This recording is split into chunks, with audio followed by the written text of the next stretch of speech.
Assalomu alaykum. Farzandingizga yassi tashxisi qo'yilgan bo'lsa, farzandingizni oyog'i qiyshiq bo'lsa, albatta unga ortopedik poyabzal travmatologlar buyuradi. Shaxsan men ham travmatolog sifatida buni juda muhim deb bilaman. Ortopedik poyabzal kerak. Farzandingiz oyog'ida turganda o'rtoqlardan uyalmasligi uchun uni sifati ham chiroyli bo'lishi kerak. Dizayni ham chiroyli bo'lishi kerak va sifatli mahsulot bo'lishi kerak. Va hamyonbop mahsulot bo'lishi kerak.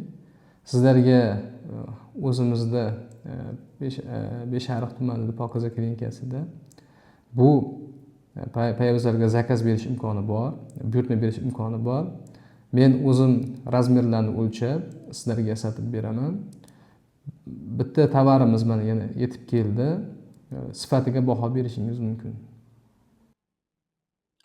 Ushbu ortopedik poyabzalimiz yassi oyoq bolalar uchun mo'ljallangan asosiy davolash usullaridan biri. Boshlanishida 1 soatdan boshlab kiya boshlashadi. Oddiy oyoq kiyimdan qattiqroq bo'ladi. Kun davomida 15 soatgacha chiqaramiz kiyishni. Mana ichida bo'rtig'i bor. Haligi yassi tekis bo'lib qolgan joyini o'rnini bosish uchun qo'yilgan do'nglik. Mana kimga sifatli ortopedik poyabzal kerak bo'lsa, bizga murojaat qilishingiz mumkin. Razmerlari shu yerda olinadi, zavodda tayyorlanadi.